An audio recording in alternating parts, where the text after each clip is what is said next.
Enhance 4, 3, 15.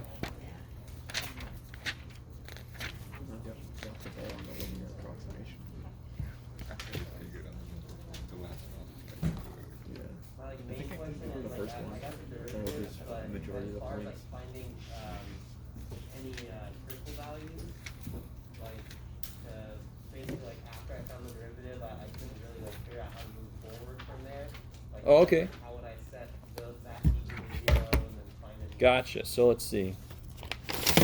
Do I have any extra? I do. Haha. So here's the function real quick. What was it? Plus. E to the 2x plus e to the negative x. So basically, this was the first problem on the quiz, right? I made it, but you have to figure out your own derivatives. So your question, real quick. If I do one level of derivative, what do I get? 2 e to the 2x minus e to the negative x. I like it. And then, of course, you have to set this equal to 0 or see where it's undefined. Yeah. It's not undefined anywhere. Is that cool? Because you can't make this 0, so... Okay. So if I set this equal to 0, your question is, how do you solve that? Yeah, because I did like the natural log. Oh. And, like what would move over slash like that's what I was like trying to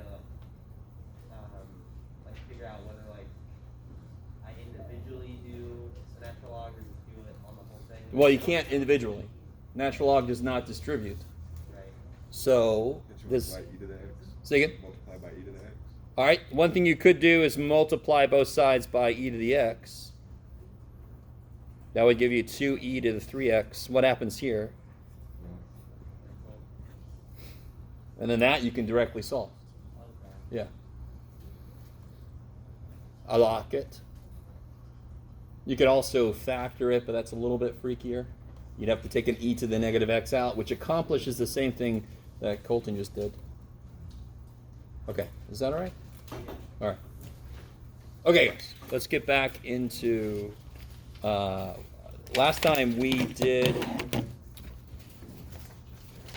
Let me see if I can find this again.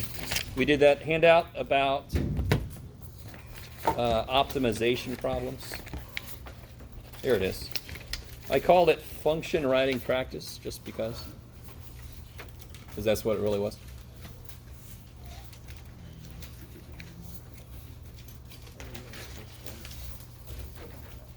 We did this whole thing here. All right, so we finished this page. So unfortunately, I don't have any more copies, but hopefully everybody got one of those.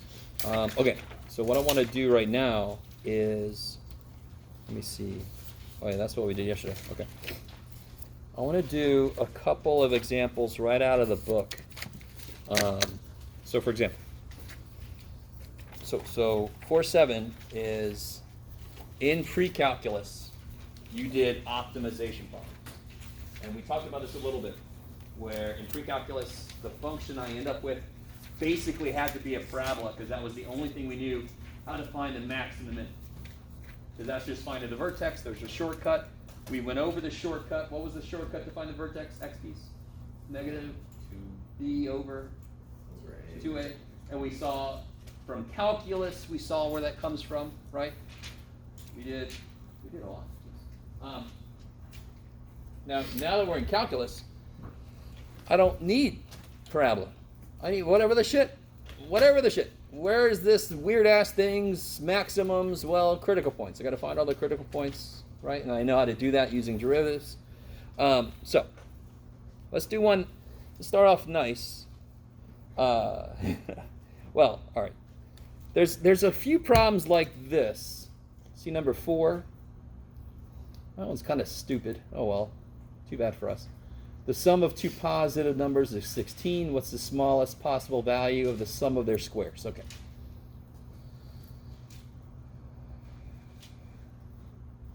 How do I write any of that? What do they tell me for sure? What do I know for sure about stuff? A plus B equals 16. Okay, I like it. A plus B equals 16. That's what they tell us. What do they ask me about?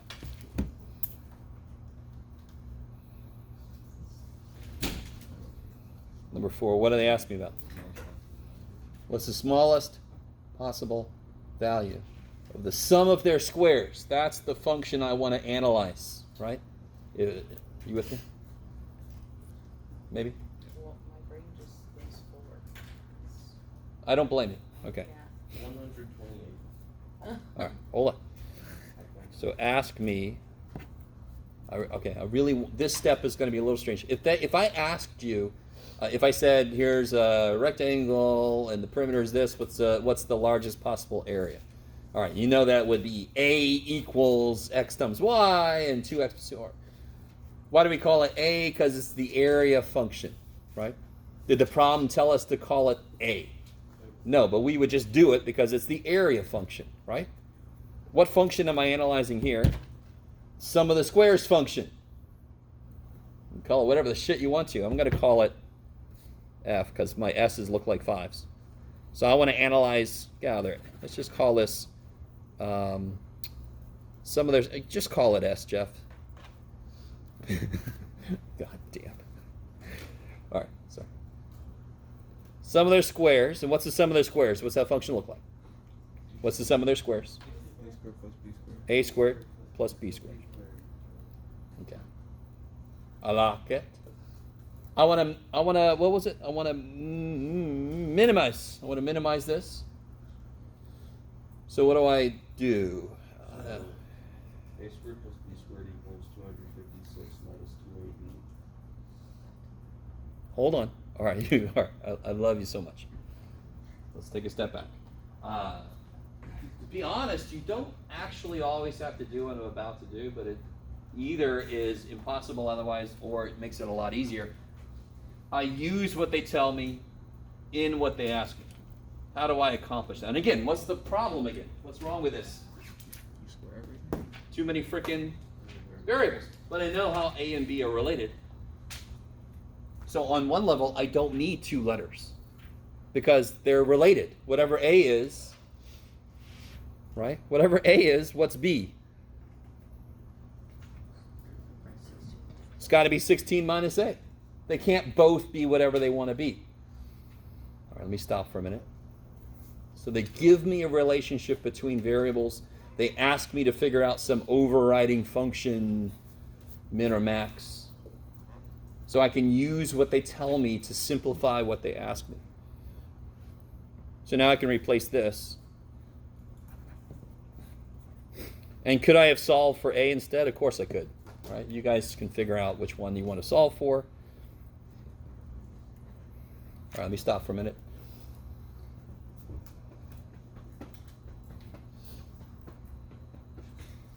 And now if you want to, you can multiply this out. I would just go ahead and take a derivative. Right? Isn't that what we want to do? Isn't that what? Isn't that what we want to do? There were just too many W's in that sentence. Yes, are you guys at all with me?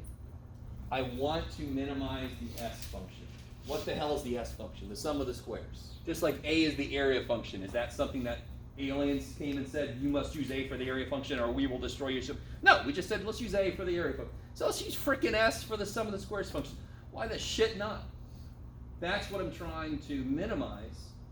Once I get it with one variable, what do I want? How do I minimize anything? How do I find the minimum of anything? We're in calculus, so how do I find the minimum of anything?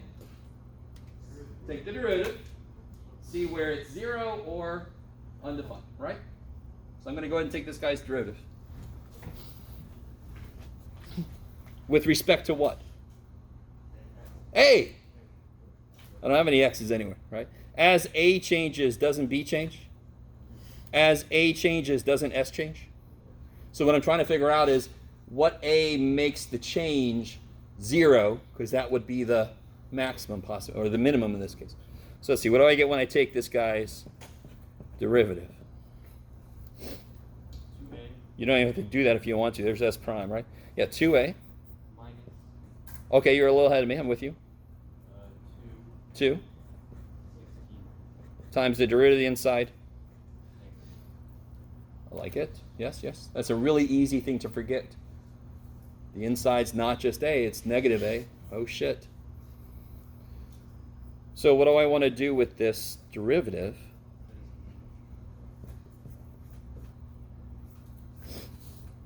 Set it equal to. What do I want to do with this derivative? Why did we take the derivative? Yeah, find the minimum, and the derivative, the minimum is going to occur where the derivative is 0. It's not undefined anywhere, so this is nice, right? Can you guys just see what a is? 8. Which again comes back to the idea of a square is the answer, but that's all right. So if a is 8, what's b? Frickin' 8. All right, that's why I said it was kind of a dumb one. All right. Okay, maybe. So the function they give us, it could be the sum of their squares. It could be the sum of their cubes. It could be the difference of their square roots. It could be the area, or it could be the perimeter, or it could be the volume, or it could be the distance between points on a function in somewhere, right? So the way that they tell us to set up a function could be almost anything, but I get it set up. I try to get it to have as few variables as possible. Take a derivative because I know how to maximize or minimize anything in calculus. Okay, maybe. Okay. So that one, whenever you have word problems, don't you kind of start off with the ones that are almost, there aren't really real world problems. This is just math, spoken. Right? Not as exciting as spoken word as spoken math, but this is spoken math. Somebody in the corner. No? Okay. Yes. So for difference of squares problems, does that mean they'll always be even? It's related to square. It's related to the square thing. The rectangle being the square is the maximizer, right? It's related to that. Okay. But you are not allowed to just go, well, we said it's 4. No, you have to do the calculus, right? Okay. All right, let's try another one. That one was relatively straightforward. Let's see what else. Look at 15. 15 is a very standard classic problem.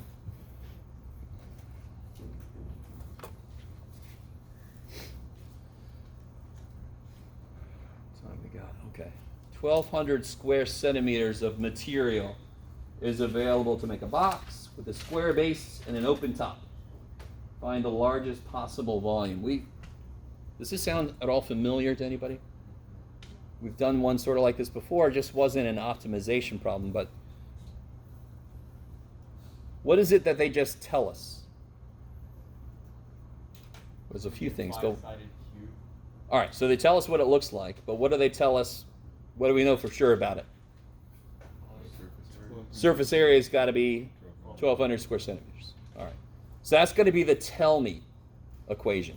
Now, before we do that, we got to identify variables. Sort of like the very first step here that I kind of glossed over was whoever told me this equation, they chose A and B as the variables, right? So really your first thing is to choose variables. So let's kind of draw this thing. Yeah. All right. There it is. Looks about like a box I would construct. What is it about the base that we know? Square. Yeah, the base is square. So what do you want to call each side of the base? What do you want to call it? X. I love it. What other dimension do I need a variable for? I don't know if it's a cube, right? I can't just call this X. What do you call it? What? Y, sure. Or H, or whatever. It doesn't matter. I like it. You could call it your favorite Russian letter. Whatever you like. Yes? Is the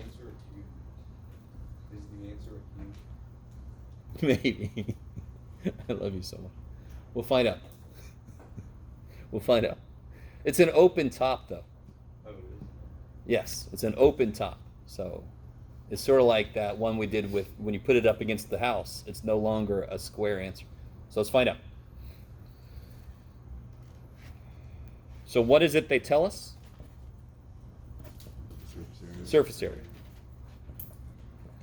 Holy shit. Pretend like that's the surface area. All right. So they tell me the surface area is 1,200 square centimeters. What is that from the picture? Oh, let me zoom out a little bit. There we go. What's the surface area? So what's the area of each of the side panels? X, Y, there's 4 of them, right? And what's the area of the bottom? X squared. And it's an open top. That's very important. So I don't have to construct the top. I got more material for the other sides. So the surface area, this one is X squared. There's 4 of these things. So it's X squared for the base plus 4 side panels. So my material is going to go into constructing those things. That's what they tell me. What do they ask me to do? Largest possible volume. And the volume is, of course, X squared times Y. I love it. Area of the base times the height. Let me stop for a minute.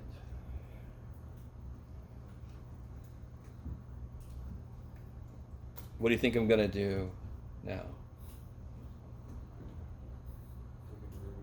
No, not yet. Say again? Too many variables. Right? And again, there is another way to do these problems without, but it makes it a lot more difficult, to be honest. So, what did we do with the A's and B's? We picked a letter, we solved for it, and then we plugged in. Yes, that's the traditional substitution method, is the subversive way to kill a letter, right? Do you want to solve this for X?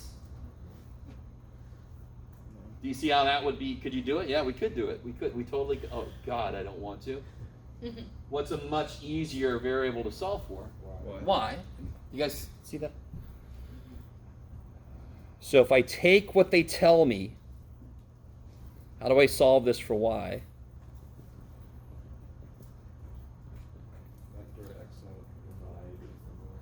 No, don't factor an X out. Subtract X squared. Divide by 4X. Is that cool? If I subtract X squared, divide by 4X, I know what Y is. Is anybody excited about seeing this? No? Makes sense. Somebody is. I like that. What do I do with this? I'll tell you what to do with that, Jeff. Hey. Yeah, I know this is Y, so I can plug it in there. So now I get the volume is X squared times 1,200 minus X squared over 4X. All right, let me stop for a minute. Did it give you that volume function? No, but we know the volume of a rectangular solid, right? It's the length times the width times the height. And if I was asking about a cone or some shit, I would give you the formula, I really want this is not different at all than the AB problem we just did. It isn't. It looks worse, but it's not different.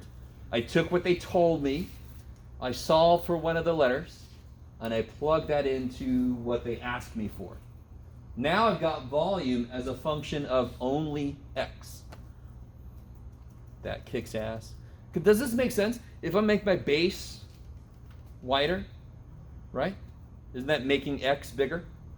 What happens to Y? If I make my base wider, what must happen to the height? It's smaller. It must get smaller because I only have so much material, correct? Therefore, there's a relationship between X and Y. We found it explicitly. So I can use that in this. There's not really 2 variables. There's only one. So I don't have to do implicit differentiation. You guys kind of with me? I can just do straight up. All right. What can I do to make this look a little better? Multiply by the X squared. Yeah. Do you guys agree that one of these X's cancels? Yeah. And let me write it like this. Let me see if you guys are with me. Can I write this as 1/4 times 1,200x minus x cubed? So this will be 300x minus Jeff. 1/4 x cubed.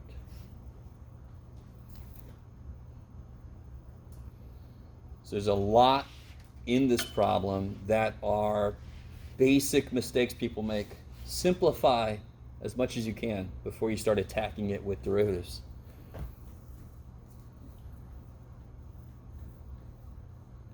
And now, what do? Take the derivative. Pretty simple, right? Normally, if I say pretty simple, I immediately make a mistake, and I think I'm okay. And I want to find out the maximum, I'm sorry, which one am I on? There it is. The maximum volume of this. So, of course, I want to find out where the derivative is equal to 0 or undefined. This thing's not undefined. So I want to see where this is 0. We'll get there.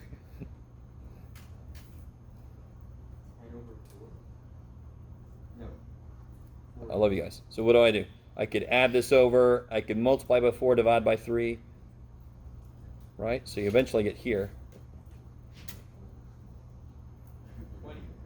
20, yes. Because it can't be negative 20, so we throw that possibility out. Does everybody understand what it did? So you could add this over, multiply by 4, divide by 3. 300 divided by 3 is 100 times 4 is 400. If you don't trust me, do the steps. So x is 20, so what would y be then? How do I figure out what y is? Yeah, we got this equation right here that tells me what y is for any x. So it'll be 1200 minus 20 squared divided by 4 times 20.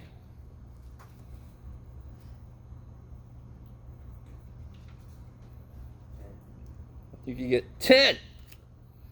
So it's not a cube, but it's just because if it had a closed top, it would have been a cube.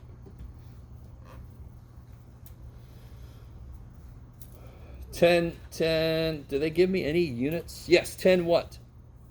And 20 what? Centimeters. I love it. There we go.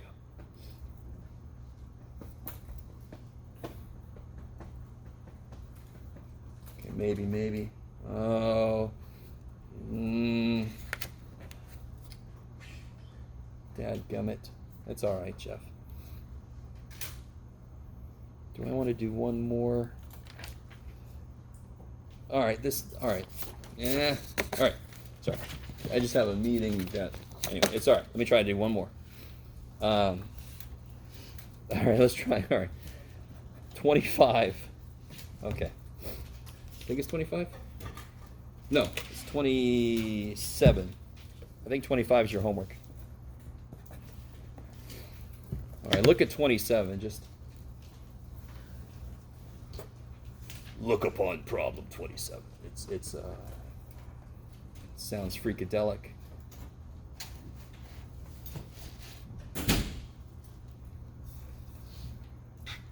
Okay, how do you guys feel about that problem 27? What's a little worse about it? How much do we know in this problem compared to the earlier problems we did? We basically know nothing. Now, at the same time, we know a lot. I mean, we've got where does it go? Blah, blah, blah. I keep looking at the wrong one. Equilateral triangle. What does that mean?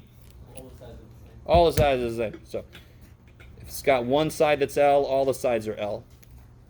What the hell does inscribed mean? Inside. I love it. So, if I have a rectangle where the base is on the base of the triangle, and it lives totally inside the triangle, right?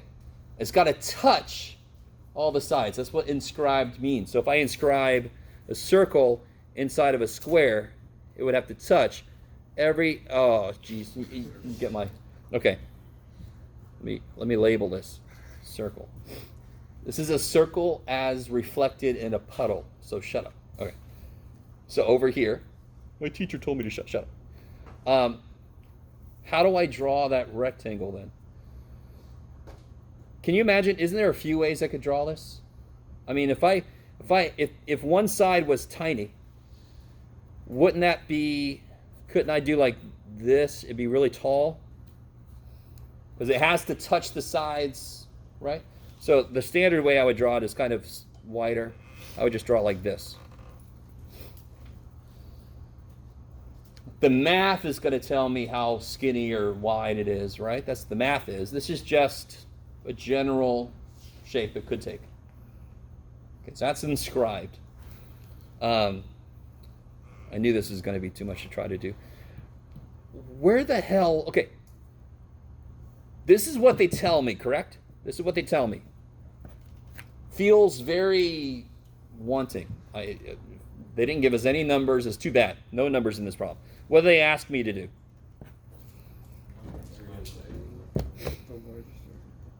Yeah, largest area. So what do I need to identify to write an equation for the area? Yeah, so if you want to call, let's call this y. I like it, and we'll call this, we'll call this x. Okay. There. Well, okay, that's fine. It'll work. X times y. So what do you want to try to do now with the picture we've drawn? What do we need to find with x and y? What did we do with the a and b? Didn't we have a relationship between them so I could solve for one? And then when we had the last problem, which is already out of my head, strangely enough. I don't know what the hell the last problem is. But didn't we find a relationship? Oh yeah, it was the rectangular solid thing. We found a relationship between the x and the y. Okay, so now I want to find a relationship between x and y. What the hell? Can you understand why that exists? If I make x a little bit shorter, what happens to y? Y gets more, right? It's taller. It increases. So there's an obvious relation, not an obvious relation. There is obviously a relationship between x and y. The relationship is not obvious. But okay, sorry. I love this problem. Can anyone, all right, anyone have any guess as to how to try to, yes? Square. Say again? Square. I love you so much. No, not a guess as to what the answer is. A guess as to how to find the relationship between x and y. I can't do shit with this shape, because that shape could be anything. But what shape have I also created here?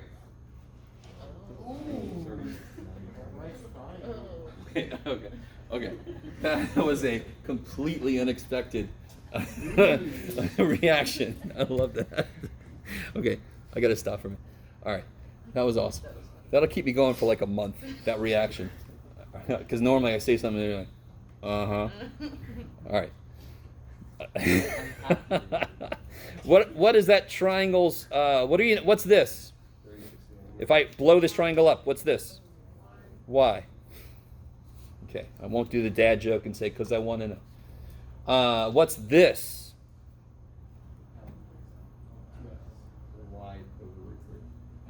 So L is this whole thing, right? Yeah, so this will be L minus X divided by 2. Well, let's see. Well, there's one on each side, so it would be half. Of This is whatever why I y was going to minus x is. suggest we call this little dude X, but we don't have to do that. So if this whole thing is L and this is X, what are each of these? Well, if I call them, let's call them A for right now. Isn't X plus 2A equal to L? So then what's X? I'm sorry, what's A? L minus x over 2. L minus X over 2. Okay. And to be honest, that's kind of gross. So I really, all right. Do you understand what I just said a minute ago? I could have called this piece X. And then this would have been L minus 2X, a little more direct. Are you guys semi with me? So I really want you to understand the flexibility you have because you are setting up the variables. There is a better way to set up variables, and there's a not as good way to set up the variables, and then there's a really shitty way to set up the variables. Okay, maybe. And halfway through a problem, you can go, oh, if I set that up differently, it'd be a little easier. right? Okay, so this is L minus X over 2 for right now. What is this? And I think I heard over this direction where we're going to end up. What is this? It's 60 because it's in an equilateral triangle, right? So this is a known thing. So what relationship is there between this and this and this? What trig function? Tangent of 60 equals y over this disgusting thing that you guys wanted to do. Okay. Sorry. I kind of let you do it, but I won't. So can't you solve this for y and then plug it in here? What is the tangent of 60 degrees? Rad 3. So it's not horrific, right? Unfortunately, I'm going to have to stop there because I got to get going. Question. Real quick, what's the main point here? Identify specifically what they tell you. Identify specifically what they ask you. Draw pictures. You pick your variables. If you notice halfway through a problem, oh, it would have been better if I said this, well, then go do it. You're the one who made the shit up, so you can change it. Sorry, go ahead. Oh, isn't that a right triangle? This one? Yes. Yeah. That's So why then- we're using trig. Then wouldn't it be 45, 45? Or No, am I no. stupid? Right triangle, this equilateral, Yeah. 60, 60, 60. Right triangle doesn't have to be 45, 45. That's an isosceles right triangle. A right triangle could be insane, right? True. Yeah, so Since yeah. it's equilateral. This one is okay. 60, 30, 90. Yeah. Okay. Yeah. ask you about